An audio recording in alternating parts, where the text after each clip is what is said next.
What's going on, everybody? Appreciate you all taking some time out of your day to be with us. Today's topic is how to grow your career through community.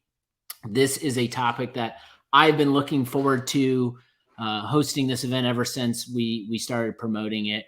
My name is Brett McGrath. I lead marketing at The Juice.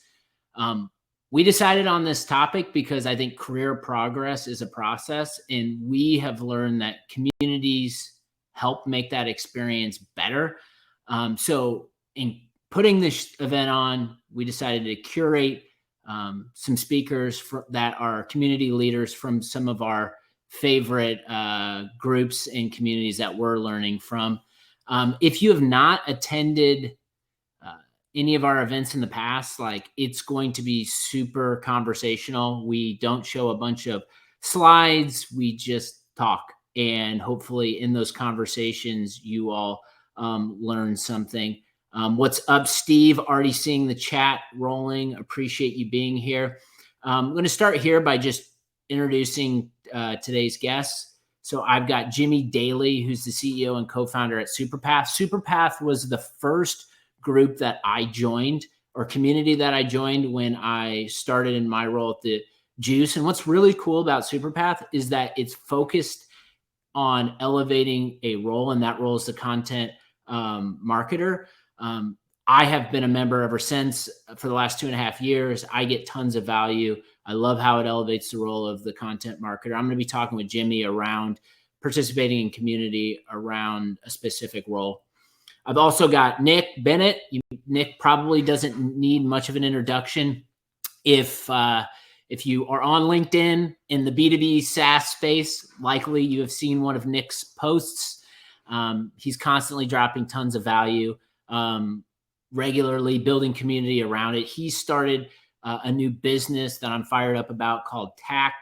We're going to talk a little bit about just community mindset there, and aligning people around a common strategy. And then the last individual is Jason Hubbard, who's the COO at RevGenius. RevGenius is the newest community that I have joined and am a part of, but have really enjoyed the RevGenius team in that community ever since I joined. One more slide, and I promise we're going to get into it. We're not going to. What's up, Jonathan? Our CEO is in the chat. So shout out to Jonathan, who takes the time out of his busy day to join our events. Appreciate you being here, Jonathan. So social, there's everyone's accounts for Twitter. If someone says something that inspires you, or you've got any thoughts, or you just want to follow any of the speakers today, go follow them. Those are the handles. Also, want to shout out the QR code you see here. You're going to see this. You're going to see this a little bit more when we pull up slides. But we're really excited. We launched topic pages on the Juice last week, and topic pages gives you unlimited access to resources from industry-leading brands and creators that are personalized for your role and experience. A special page has been created for this event on career growth. So if you are not a member, use the QR code. You'll be sent right over to the career growth topic page, and there's going to be amazing resources from all of our favorite B2B brands that are creating amazing content. All right. I just talked an awful lot. I think I got in all the plugs and all the other stuff. I want to start talking with today's guests. So first up, let me stop sharing my screen. If Nick would join me so we can start talking about community building, participating in community common strategy. What's up? How are you? I'm good. I've been heads down and writing and in spreadsheets for stuff that we're working on at the Juice all day. So this is a highlight to sit here and talk with marketers about community and other things. So excited to be doing this, and excited that you're here. How are you? Yeah, can't really complain. You may hear some babies screaming in the background, but hopefully it's not too loud. So it's the authenticity and also the challenge. I think the working from home environment, and while having kids, my Fridays usually start. My wife's at home and my child's not at daycare, and I'm usually trying to like promote a podcast episode, and I can hear them right through the wall, Mickey Mouse Clubhouse or something. And it's like, I feel like that's what we do to overcome adversity in this era a little bit, is tune out the Mickey and get to the marketing. 100%. So maybe we start here, just because I think what you're doing is super cool, and I maybe brief everyone about your move. I think you're starting a new company. Maybe talk a little bit about TACK and kind of why you decided to start the business. Yeah. So, it's been interesting. Sometimes you get pushed into things sooner than you would think or want to. And so I was laid off from my last role at Air Meat, and my CMO, Mark Killens, who was at HubSpot for 9 years, and Drift, and we've known each other both from the Boston area. He was like, hey, why don't we just go like do our own thing? He's like, we both have a lot of expertise. We have decent audiences that follow us. We both have a lot of the same belief system. And I feel like for us, like, we believe businesses should not be constrained from like growing better. So we started this business called TACK. And so when you think about it, like, a tide shift really needs to happen from a model that's really focused on partnering with software to partnering with people to grow. And so it takes you from like, it's kind of like a change from using a constrained approach to more of an agile approach that allows really for fast learning, deployment. It's a shift from really focusing only on the process to focusing on the process plus people. So it's like, how can you do everything while focusing on the people? So it's not just like marketing, but it's like anyone that believes there's a better way to go to market can be a believer of this. It's like you have the company first mindset, which is very much like brand spam. It's all about really quantity. They're just trying to pump leads, pump numbers, but they're not really taking advantage of the people, both internally and externally, like really building those relationships. It's not relationship driven. It's not ecosystem driven. And so we came up with this proprietary people first, operating system, we're calling it. And we're calling it a media and marketing firm. So there's going to be an owned media component, and then there's going to be a marketing services component. And there's actually a third pillar, which is what we call Club PF. So I feel like community is kind of a saturated word to a little bit. And for someone that's been coming up through community, I get it, but we're trying to call it a club. So club people first, and it's a membership experience. So it's kind of like we have our 3 pillars, and we've activated 2 out of the 3 so far. And the media component's going to be launching in October, just finalizing a few strategic partnerships. And then to give people like kind of a high level, like, I'll basically be taking creators and bringing their ideas to life in a collaborative manner. So if you're a creator, definitely follow me. It's something I'm passionate about, the creator economy and B2B. I'm writing a book on it right now. So yeah, huge believer in it. I love it. I can hear the passion in your voice delivering that, and that's super exciting. Maybe we start here. I love the positioning around Club PF. Maybe talk a little bit about like the motivation you have around, you talked a little bit about it there, but just the motivation you have around building a community around this people first go to market strategy, which in my opinion, watching it on a channel like LinkedIn is really helping brands cut through all of the noise. Yeah, I mean, you got to stand out in some way in today's economy, that's for sure. Especially with like the amount of budget cuts. I mean, the amount of hiring freezes, just it's been crazy. And so we wanted to create an atmosphere for people where it was a membership experience, but it was also a community. And so we do actually weekly master classes. That's kind of like the big driver. So we do like weekly master classes that cover a variety of topics that tie back to like a people first go to market. So we've done, I think, about 23 so far since launching.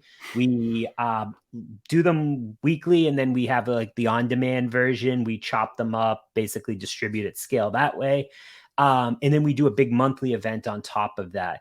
The other key component why people join is right now we have about 55 different people first frameworks, processes across a variety of different things. So like if you're a CMO or VP of marketing, we've got a bunch of different assets and kind of like free resources for you for that. If you're a revenue marketer or copywriter or whatever it is, we have all these different resources and frameworks that both Mark and I have executed for the last 15, 20 years. And so we basically share those with all the members. And so I talk to 3 to 5 members a week right now. And I would say the biggest value that they get is between those two things. And I mean, it's $15 a month. And I mean, it's cheaper than a Netflix subscription, but we also offer a VIP tier that we're actually seeing a lot of people get because it helps them with personalized kind of go-to-market coaching, exclusive events, exclusive content. And so we're seeing a lot of founders sign up for that piece of it because it's actually, if you say you sign up for the year, it's $22.50. So you get 2 months free. It's actually cheaper than what you would pay a consultant on like a monthly basis. So it's worked out really, really well. And we're scaling pretty good. We've got about 150 people in there paying members right now. And hopefully we continue to see a lot of growth over the next coming months and years. I'm curious on maybe like things that you've noticed, and I know it's been early, but since you're connecting kind of individuals around this brand new idea or this brand new strategy, like people first go to market.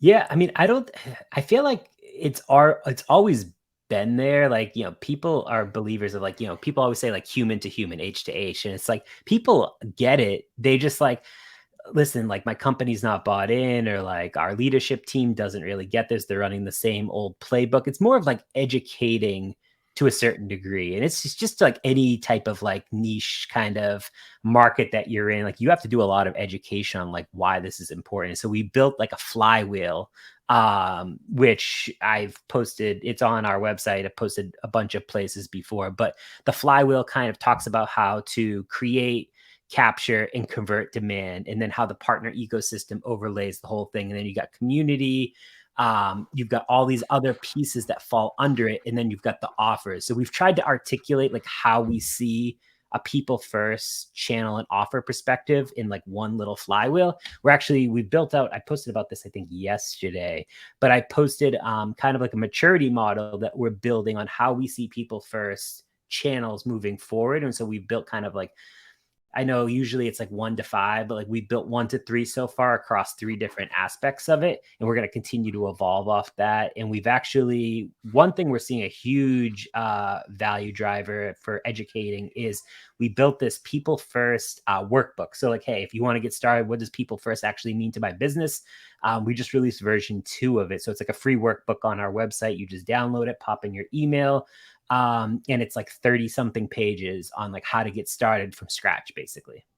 How important is it, or maybe how do you do this if you do this? Because I know you and know you've been running kind of this people first approach for a while, and it's led to brand new roles inside of new businesses. How much do you lean in on you sharing your own personal story and your use case of what's worked in the past for you, and like how do you maybe communicate that to the members? Yeah, I mean, I use the stories all the time. It's been a huge driver of just everything that we do. It's like, and one of the good examples I use is like when I was at Alice, which is a B2B gifting platform. I was there for 2 years, and so I drove $2 million in pipeline over the 2 years. 60% of that closed all through my organic LinkedIn traffic, a few TikTok stuff in there as well. But so 1.2 million closed over a 2-year span at really zero cost outside of my salary, of course. But like, it's like, I wasn't instructed to go post on LinkedIn or anything. I just saw, hey, I'm sharing lessons, programs, campaigns that I'm working on. That actually translated into real business. And when I'm able to drive 1 million views to my content every single month or more people just click your profile. They see what you do. They start to learn more about you as an individual, which hopefully when they're ready, if not right now, maybe 6 months down the road, they come inbound and they say, hey, how did you hear about us on your demo form? And it's like, hey, I see Nick's content on LinkedIn all the time, or I see his TikTok videos, or whatever it is. So you talked about the workbook and resources. I'm curious, like how important resources are to your members, and then like maybe like how are those resources being, you know, distributed to your members, and like is there a feedback loop at all that you're getting? Yeah, so we created this area within Club PF called the tasting room.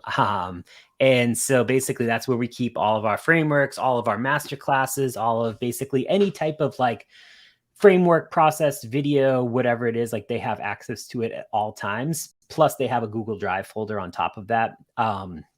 So they jump in, we point to it. So we create every single day. Mark will create a go-to-market tip. And so he's done probably about 60 or 75 so far. Every single day, it's a different go-to-market tip. And so that's how like you get started.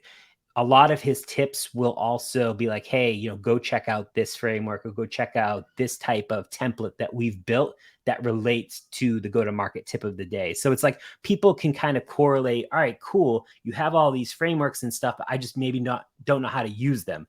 Well, going back to like Mark posting these tips and plus everyone else, he kind of like links the two. And then through the master classes, we tie it all together. So it's kind of like one big flywheel. And then through I was going to say the second piece is through the conversations that we have on a regular basis with members between him and I, that's where we get a lot of the feedback through surveys, stuff like that. That's awesome. I know it might be hard to forecast this early, and maybe you've talked about it and maybe you have a grand plan, but I'm curious, just like there's so many options for communities today for marketers. And so how do you measure kind of what growth looks like for those members who are signing up? And if you have any examples to share or early case studies or stories, that would be phenomenal. Yeah, I mean, for us, we're kind of breaking it down really through like, so like the social media component is like, hey, how can I drive? Like, so I created a Club PF, like LinkedIn company page. People say the LinkedIn company pages are dead. In like the last 30 days, I've driven a ton of traffic to it just through like organically creating content, which has resulted in more members actually even becoming, again, through going back to education, it's educating through the content that I create that's ultimately converting them to members. But we actually do this thing called a V2 mom. And so it's basically like a V2 month over month of like, what do you look at from like a KPI standpoint? And for Club PF specifically, we have master classes built out. Like our goal is to set them out at least 2.5 months in advance to 3 months in advance. So like we're already booked out to like November, basically, of like on a weekly basis. So we know exactly what that content curriculum is going to look like.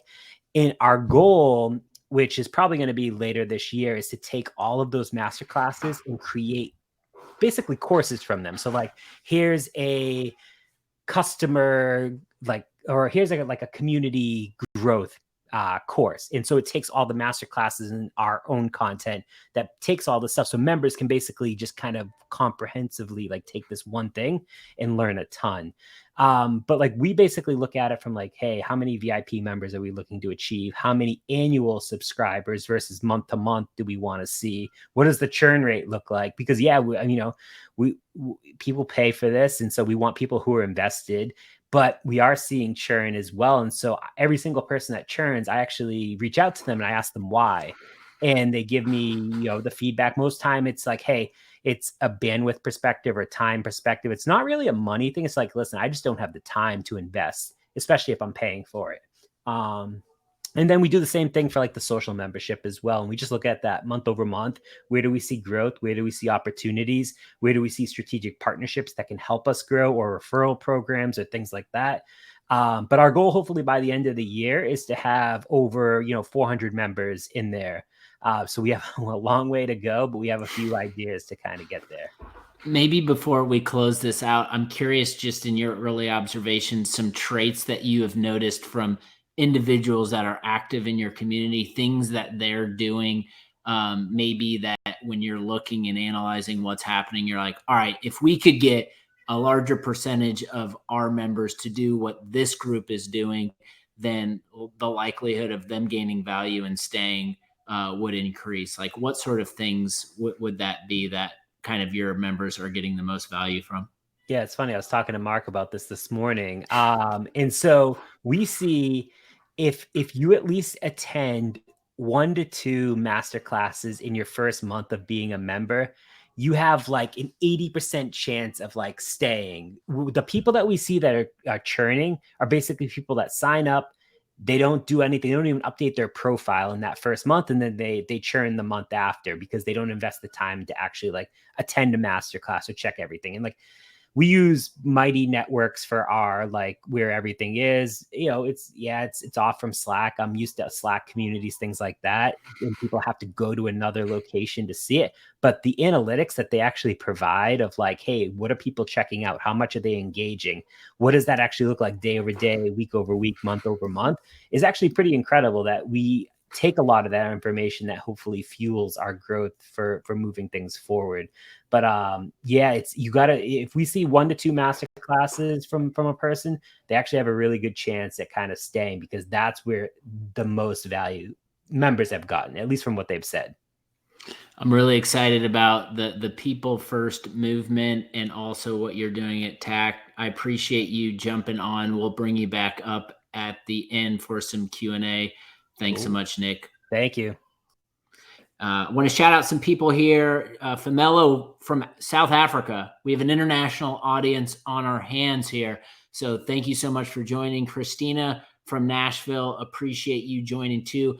If you have anything on your mind, we are doing Q&A at the end. The box is looking very empty right now. Would like maybe that to fill up before the end of it. So there's a plug there for the Q&A. Drop your questions in the chat. All right. So I want to bring up CEO and founder of Superpath, Jimmy Daly. Jimmy.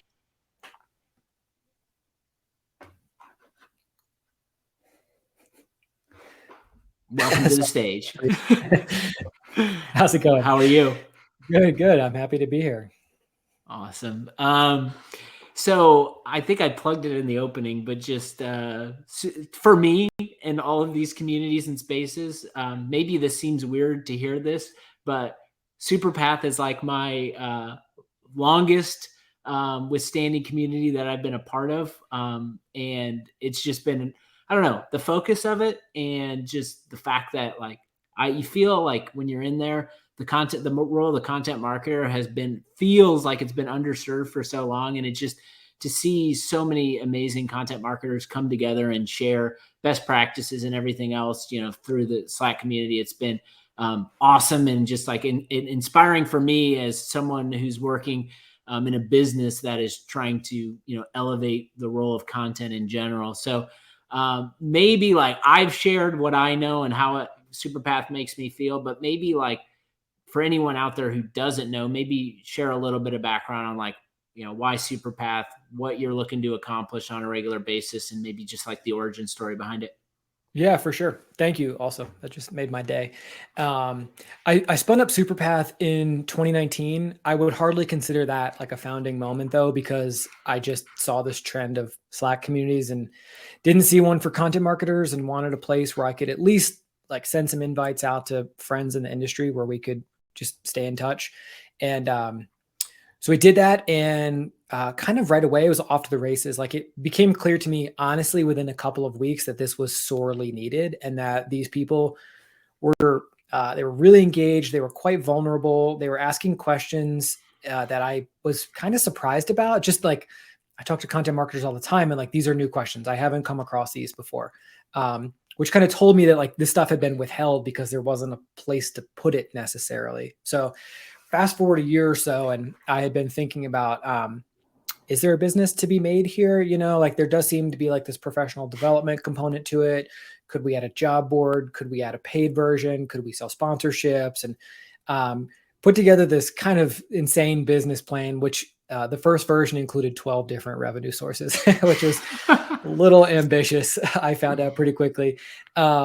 But I needed a way to fund it, right? Like the community was free for a very long time. At that time, it certainly was. And I did need an incentive to keep going. And so we rolled out a job board, rolled out a paid membership, started selling sponsorships. Later on, we launched a marketplace where we match content marketers with companies who need their talent on a full-time or freelance basis.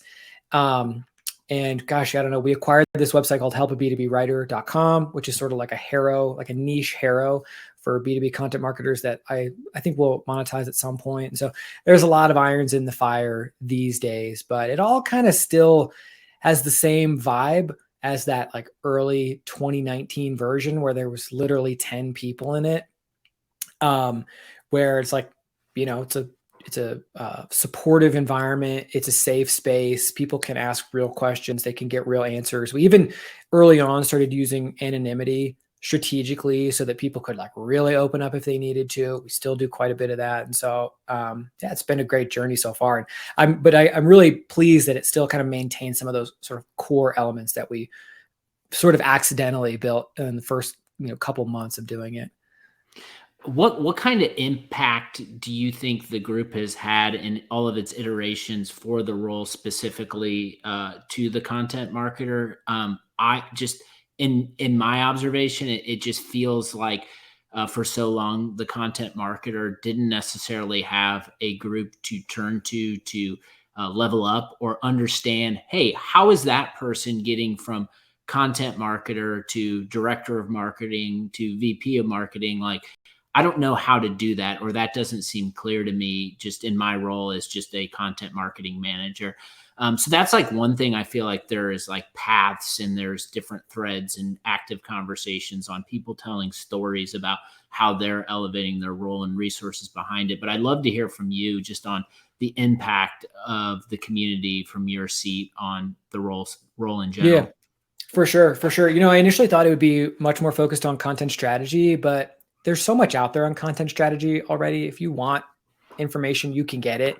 The thing that there's not a lot of information about is, like you said, career progression, which for content marketers tends to be sort of ambiguous. It's like you're a content creator until you burn out. And like, then what do you do? Like there's not a defined career path. And so we've really tried to shed light on what people do. Like you build this, you know, this strong writing muscle, like then what? So we've done that in a few ways. Like we do an annual salary report. We've done that for 5 years. You know, that creates a lot of transparency for content marketers that did not previously exist. And one thing we found every year is that content marketers make more money than most people thought. And like the average salary in the 2023 version was about $95,000. And that's before that's pre-tax, that's before benefits and health insurance and all the other things too. So I think that's been pretty inspirational to a lot of folks. And that leads to a lot of follow-up questions like, well, how do I become a VP of content? How do I get that content lead role? So we've taken that a step further. We do an anonymous content series called the 100K Club, where any content marketer who makes more than makes six figures can contribute and tell us all about your career progression.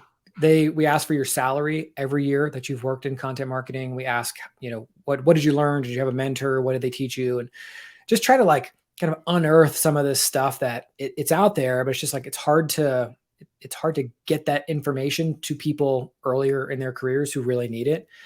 So that's been one huge impact, is just trying to create transparency for people. And if nothing else, just give them some ideas and also some data to negotiate salary to, which has been big. And then probably the other big thing is, which I did not expect, was people hire freelancers in Superpath all the time. I think that's actually the stickiest feature of the community, is that there's a lot of content marketers in one place. That has over time attracted a lot of freelancers. And now there's this platform where they can transact. And we've formalized that a little bit over the years, but there's still a free and very informal version of it that happens in the group every day. And I think that's fantastic, because over time we've been able to learn a lot about what each of those parties needs to be successful. We've started to enforce minimum pay guidelines for some of these roles. You know, we can reach a lot of people. So I'm just such a fan of like taking some of all of this chaos and bringing it together in a way where you know, more than one party can win. Let's talk a little bit about like the free versus paid. I have been a part of both sides as a Superpath member. And I think maybe just as someone who is joining a community, that's always something that, you know, we're evaluating. You're like, is this free? Is this paid? Do I can I access the funds from, my my company to help me pay for this? Is that worth it? Should I go somewhere else? Maybe talk a little bit about the decisioning you've had, because I know we've had some conversation about that, but about like kind of where you were first iteration where it was free, and then maybe why you transitioned to a paid model and kind of what you've seen from that. Yeah, for sure. Yeah, the community was free for about 4 years and grew to about 16,000 people. And I don't even know how to summarize. Like, there were so many things that happened over the course of those couple of years. One is that the community just became huge and it was really difficult to moderate. I mean, that alone could be solved, but there was other things happening too. Like, as I looked at our engagement data, it was actually dropping, not on a relative basis, on an absolute basis. So we were adding 500 to 600 new people every single month for like 3 straight years, and engagement was actually steadily dropping. And in talking to a lot of people, what I found was that I've heard from a number of people something along the lines of, "Whoa, I kind of liked how it used to be. Now it's like too noisy. There's too much going on. Like, it doesn't feel like this exclusive space where I could actually ask a question that I'm maybe makes me feel a little vulnerable or whatever." So there was that. There was, we'd attracted several different types of audiences as well, which like I said, I didn't really intend to do that, but we attracted a content marketing audience, a freelance audience, a link building audience, an SEO audience. And I just found that, like, as one person, like, I just cannot serve all of these different audiences. And I felt like we had to get back to our roots and try to serve primarily the in-house content marketer. And then the last thing was that people kept asking me for it. They were like, "Can you just charge me for this? Because I think it will shrink the group," which in a sense would be a good thing, right? Because it would, the thought was that the quality would go up. And that has absolutely been the case. So Agreed. The way we did it, I totally agree. As a member. It's been so much more. I mean, the thing is, it's very difficult to exclude people. And I really don't love that part about it. At the same time, it's like, I have to make this a sustainable business or else I just can't keep doing it. And this was definitely the right move for us. We did keep several channels free. So at the moment, we have 3 tiers. We have a free tier, which is access to 4 or 5 channels in the Slack. There's the $20 a month tier, which is 10 locked channels that you get access to. That's like the new experience. And then there's Superpath Pro, which is all of that plus courses and exclusive content. And we do monthly one-on-ones and a few other things. So I feel like we've got something out there for everybody now.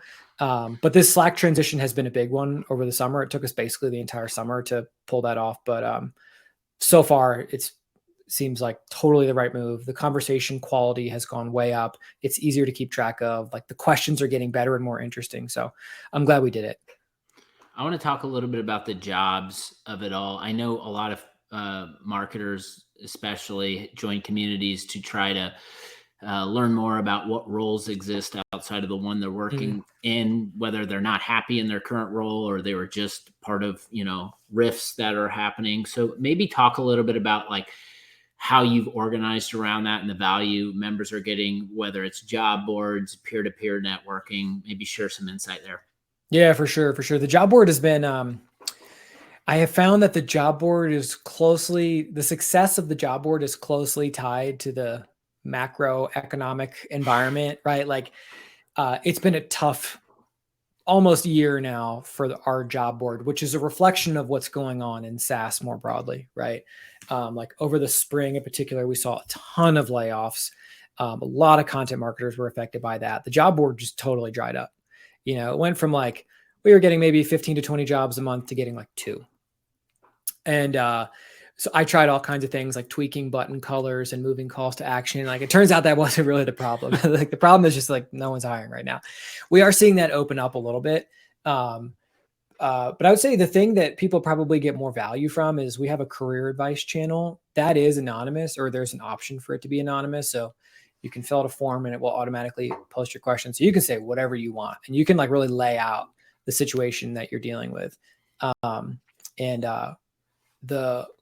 The responses and the comments to those questions are probably my favorite part of the Slack community, because people, one, open up, and then on the other side, people are like, they really rally around the person asking a question, right? Because like, everyone's dealt with something difficult in their career, or they've hit a crossroad and they really aren't sure which is the best path for them, or they found out that their coworkers are being paid more than they are, or they think their boss is that totally doesn't get this problem that they really need to solve or whatever. And so I actually feel like a lot of the professional development that happens in Superpath happens in that channel, because the questions are raw and they are real. Nothing is optimized for a keyword so we can publish it somewhere. Like, it is just people talking to other people. And like, at the end of the day, like, that's the value of the community. It's not me providing people advice. It's giving them a platform where they can speak with each other, and that opens up just a whole world of,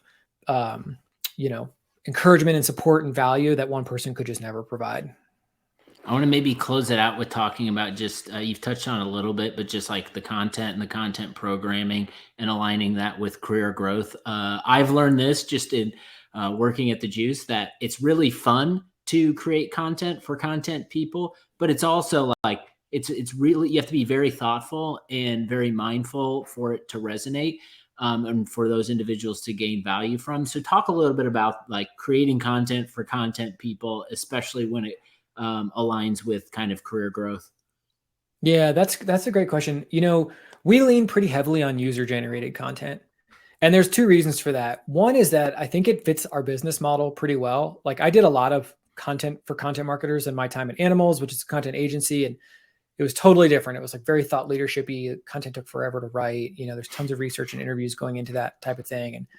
And but it fits the business model, right? Like, a contract is so valuable that it's worth spending a ton of time doing that. And then in our model now, really all the most interesting stuff is already happening in the Slack groups. It's more a question of like, how can I package this up in a way that, one, people feel comfortable with, right? Like, I don't just copy and paste stuff and share it, which is why we have the 100K Club, and we have a few other, kind of like structured styles of user-generated content to make it easy for people to contribute. But two, like, these are the stories people want to hear. You know what I mean? They're not looking for thought leadership from one person. They're looking for, maybe crowdsourcing isn't exactly the right word, but they want real stories. Like, they want to know how other people deal with this stuff, in their actual careers, and how they handled it, and what the results were, and things like that, and how much money they made. That's all. That's always, we try to help people get to that too. Also, that allows us to do just like way more of it, because there's already so much stuff happening in the Slack group that we can kind of tactfully pull from that and share things. So I think it fits the model nicely. I think it fits what the reader wants a little bit better. And then it just helps us, like, selfishly, like, I want to be able to use at least some of the user-generated content within the group itself for growth. Like, I imagine sometimes, like, if the Slack group were like Quora, we would be getting boatloads of long tail search traffic. It's not like that, not quite like that, but there are lots of ways that we can kind of enable similar workflow just at a much smaller scale. So yeah, that's how we think about it for now. I mean, I would assume at some point we'll kind of invest more heavily in, kind of more like original editorial content, but for now it's working pretty well. Awesome. Big fan of Superpath, big fan of what you're doing. Appreciate you taking some time. We'll bring you back up here at the end for Q&A. Thanks a lot, Jimmy. Cool. Thanks, Brett. All right. If you have any questions out there, put them in the Q&A. We want to get to those. We've got one more individual. I'm going to bring up Jason Hubbard from RevGenius. Jason, would you join the stage? What's up, Brett? Going? Good. How are you? I am well. Excited to learn. I would say I'm definitely interested in learning from you about RevGenius and just how you all operate. I would say it's the community that I probably know the least, since being kind of the newest to join outside of all my communities. So I want to maybe dig into just how it's organized and just like maybe your role in the process. But maybe we start there. Like, RevGenius, I know the brand name on the community side is something that is pretty mature, I would say. I knew about RevGenius before I joined, but maybe share for anyone who doesn't know, like, what RevGenius is, who do you serve, that sort of thing. Yeah, so RevGenius, we're a community, free community of nearly closing in on 40,000 revenue leaders and revenue professionals, primarily in the B2B SaaS space. We've grown to that in roughly 3 years. So, to say that there was product market fit might be a bit of an understatement.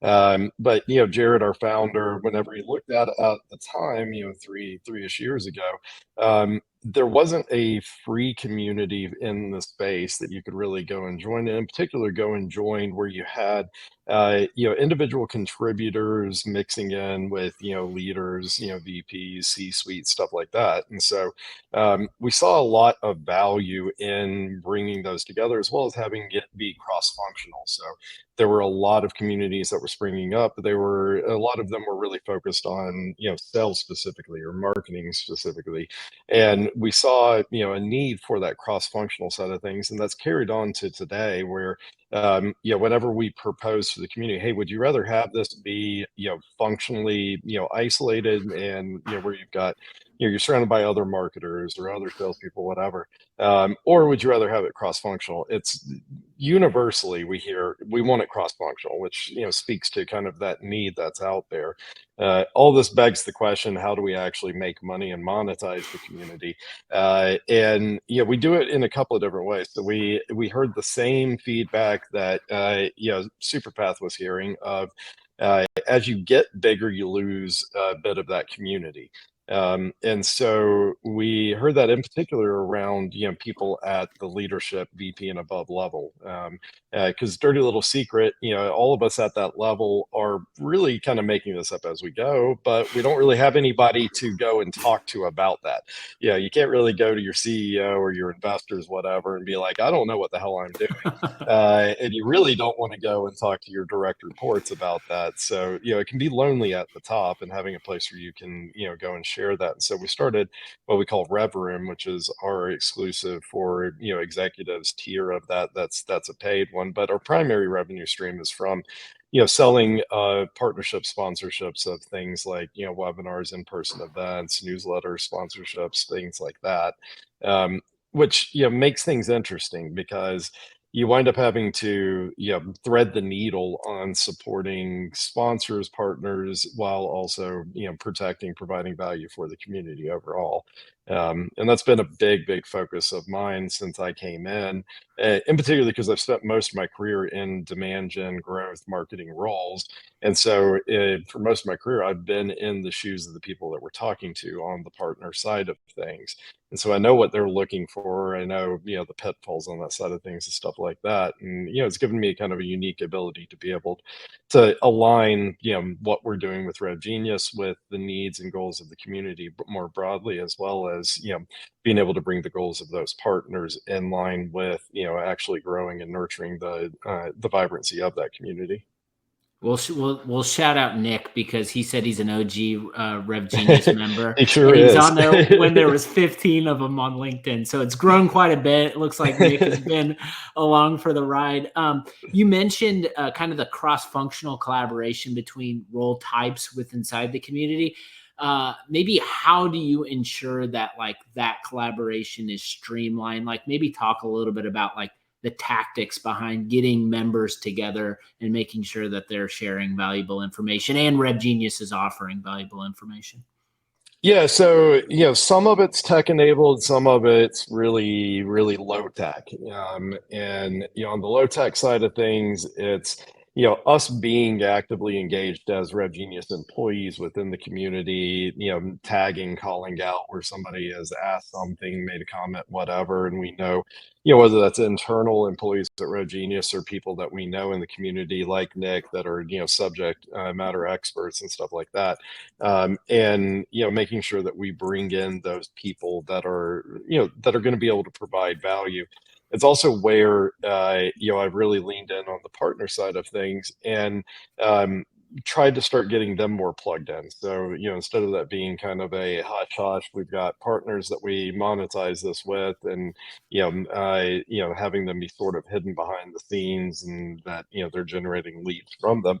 Actually find opportunities for those partners to lean in and actually become, value creators within that community and trusted resources within things, which works better for everybody involved. It works better for the partners, certainly a lot better than a harvesting strategy of, hey, we're going to go do a webinar and generate 300 leads from it. We're going to pass that to some BDRs and all that function and process we all hate and doesn't actually work very well. Instead, like, hey, let's use that to drive some brand awareness and recognition for you. And then let's find opportunities for you to actually plug into the community, provide value to it, and really establish your thought leadership and trusted authority there. We've also done it in areas where, we spun up our micro communities around go-to-market, around NRR, CS, around RevOps. And in particular, on the go-to-market side of things, we made that a conscious decision to combine sales and marketing in that. Because we saw so many problems with these silos between these departments and these dysfunctional go-to-market motions that occur in way too many companies and organizations. And so our focus was to bring those sales and marketers together so that we could do that. And same story on the rev room side of things. Like, we made intentional decisions not to break up those small format cohorts that we have around those functions and departments, and keep those all brought together.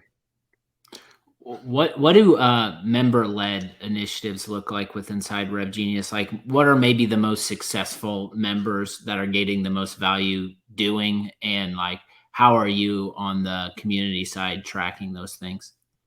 Yeah, so we, on the tech side of things, to enable a lot of this stuff, including, the opportunities to, mention people in conversation and stuff like that. We use, Common Room on the back end that allows us to be able to see what people are doing inside of Slack. They've got an NLP layer to it where we can actually monitor for keywords that, give us alerts around it and, help us to identify where those, conversations are occurring. We can also use that to figure out what people are speaking about within the community, which gives us feedback to plug into our events and to, whether those are community-led events, whether those are partner-led events, whatever.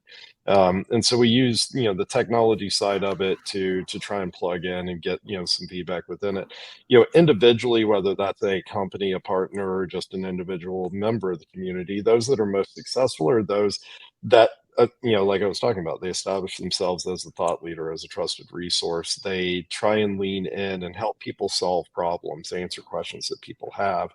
And it's that classic, if you keep doing the next right thing, then the results will come from it, versus if you lead with, hey, I'm trying to go generate demand or revenue out of this, and that's what's leading kind of how I approach all of this stuff, then it doesn't really work in a lot of contexts, but especially doesn't work in a community context, because you're not actually contributing to the community. You're actually trying to take from the community. And that's one of the reason why, one of the leading things that we ask, especially on the rev room side of things, is, what do you plan to give back to this community? And so we actually, on the rev room side, we actually go through like a wait list, process. We review their LinkedIn profiles, what they're posting, and we actually take them through an interview where they answer these questions before, we choose whether to allow them in or not. And so, we really try and encourage that. We've got some case studies that we're actually putting out. When was the last time you saw our community put out a case study? But, primarily highlighting those sponsors and partners that really get it, and that really leaned into the community and, all of the results that came from that, as opposed to that kind of harvesting strategy that I mentioned. I think I saw this just on the RevGenius side of just like learn, share, support, and grow, in those buckets. And that resonated with me. I'm curious, just in talking about those buckets, like how are you making sure that your members are actively benefiting from each of those kind of areas of interest, to make sure that people who are coming in are not only getting value, but giving value as well? Like, talk a little bit more about that. Yeah, we're constantly experimenting with things. So the micro community strategy that, I mentioned was one that came out of conversations similar to Superpath, where people were saying, like, I'm getting lost in this sea of people, 40,000 people, even if you cut it down to the number that are active at any given time, like that's a lot of people.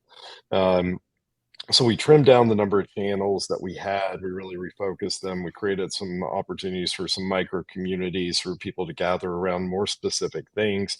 We created community events around those micro communities so that, we've got roundtables that we run regularly. We've got, webinars that we run that are not tied to a partner or a sponsor or anything like that. Like I said, we leverage, the NLP layer to be able to see what people are talking about and find opportunities for people to jump in. We prompt people to share things that we think would be valuable.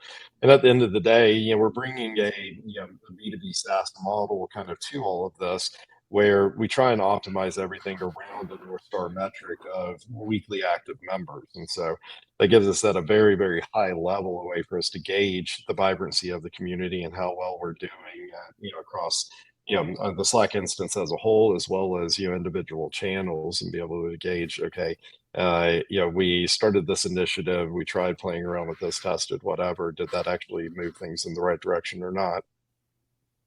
Maybe we close out with this one. Just curious on, through your observations with community members, like what are like the defining qualities of those individuals that kind of you look at and are like, these individuals are getting the most out of RevGenius. They're the most engaged members. Like what sorts of qualities or traits do those members have? Yeah, I mean, they're in there on a regular basis. They're looking for where people are asking for advice, for help, for thought leadership. They're leaning in on it. They're building those, individual connections with others. The reason why we introduced intros.ai as a piece of the tech stack to be able to facilitate one-on-one introductions, for different people within the community. It's got an AI layer to it so that you can go in and update your profile as far as your interest, flesh out, the details that we have on you and stuff like that. And so it's really about being active within it, and then in particular finding where you can actually provide value within that. Whenever you do that, the other side comes back as well. That's awesome. It's fun to see a community go from 15 members on LinkedIn to how many did you say you have now? We're closing in on 40,000. 40,000. That is what you call growth. And I think it's a testament for how important communities like RevGenius are to the community. Appreciate it, Jason. If you'll stay up here, we'll bring Nick and Jimmy back on. We've got time for probably a question or two. Good thing we don't have many questions. If you do have any other questions, plug it in here. But we'll start maybe here with Jonathan's, this was on my mind just in listening to all of you talk. And maybe we'll pitch it to Nick first, because it's been the longest since I've heard from you. So we'll let everyone else rest a little bit. But how do you balance wanting to grow your community versus making sure it doesn't become too noisy? It's a good question. Because I feel like, so I've actually removed a lot of them from like my like Slack and other Discord and all these things. But like I was in like at one point 15 different communities across like multiple platforms. And it was just one, for me personally, it was way too noisy. Like I just basically muted every channel.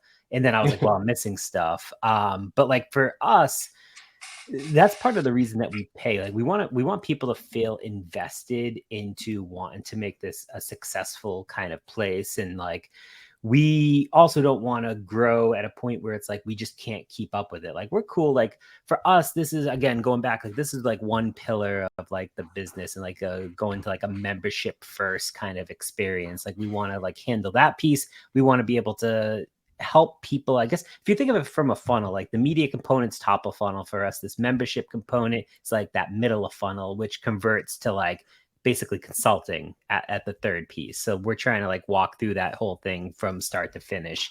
But we don't want to grow it too big. We just want to grow where people see value, where they hopefully get something out of it. And if one person can get a new job, make a new connection, find a new deal, then, that's great. We're actually seeing a lot of solopreneurs join right now. That's kind of versus like people that work for B2B tech companies or anything like that. We're seeing a lot of people that are like going off doing their own thing. They just want to like one, network, but also like figure out how to implement some of the stuff into their own business. So Jimmy, what about you? I feel like we kind of just dealt with this exact problem. 16,000 was the limit for us. It became unwieldy. So now with the paid component, I think we have plenty of room to grow before it gets too noisy again. but I hope we hit that point again. I assume that would mean we're growing really well and hopefully quickly. And I feel like I have a better sense now of what to do when we get there. Also, now we have a way to fund investment in the community, right? So like a community manager hopefully is in our future, or at least part-time. We're gonna have a couple people doing it. So hope we deal with it again, but I think we could probably be, my guess is a year or two before it becomes an issue again. Jason? I mean, as you can imagine, this is one of the bigger things that we struggle with, given the size of the community. But especially, it's one of those we really don't want to back away from being a free community, given that, that there are so many options out there for paid, but we really want to be able to be a resource for those people that, either don't want to pay or don't want to pay for another one, and be a place for people to gather. Because especially on that IC side of things, like, that paywall for it can be a problem for individual contributors that, don't have a lot of budget. It's hard to get, the companies they're working for to be able to, convince them to pitch in, stuff like that. So I can't say we've got the nut cracked on that side of things. We're trying to do a lot of things, like I mentioned, the micro communities, mentioned RevRoom, things like that. But it will be a ongoing challenge for us. It's not something that I ever foresee us saying like, man, we solved that. We can pivot elsewhere. We don't have to worry or can think about that anymore. So this is going to be a challenge, but this is like the last hurdle of this event. You guys have been great so far. We've got one more question. That's a big, hairy topic, and we've got 5 minutes. So it's going to be like, how can we answer this question as concisely as possible? And this one comes from Cassidy. So she says, since community is more of a long-term strategy, how do you socialize and earn the leadership buy-in needed to invest in a community in a market where short-term and attributable return is priority number one? This is probably a whole nother webinar topic, but can we offer Cassidy any words of wisdom? Jimmy, let's start with you. Yeah, for sure. I mean, independent communities don't face a lot of the same challenges that, like, say, a SaaS company wanting to create a community face. One thing I will say is that I actually think when SaaS companies create communities, it's good for them to be a melting pot of different things. So there's maybe a professional development component. Maybe you can get priority customer support. Maybe you can get access to beta features. Maybe there's events but I think by having more things happening, it makes the community stickier, and then that can buy you time, right? Like, as long as people like it and are engaged, I think it buys you time to figure out exactly where your ROI is going to be on it. Jason? I deal with this every day with us monetizing through sponsors and partners. I see many SaaS companies struggling to go and do this on their own. And it goes back to that, what's your primary motivation you're doing it? So if you're going into it trying to create a new monetization channel or a new revenue channel, or primarily for demand gen, then it's unlikely that you're going to be able to create the value that's going to drive vibrancy within the community. For those that come in, are saying like, hey, I've got limited budget, or I'm being asked to justify every dollar that we spend, stuff like that, is the reason why we've really shifted how we approach this stuff. We've been trying to get people away from that harvesting model. We're trying to drive awareness of like, hey, this is how you do it right. We're finding opportunities for them to lead into the community. And then we're also, taking a very hands-on approach, relative to, post events, post, end of contract, where we'll actually go in and do a deep dive into, hey, this was the reach. This is all that went into promotion of those leads that were generated. This many came and engaged across multiple different touch points, which gives you intent signals. We're going in and saying, okay, of the ICP or the named priority accounts you gave us, these are the ones that registered, these are the ones that attended, actually even diving into, okay, what's your post-event follow-up strategy? How are you messaging? What's your process there?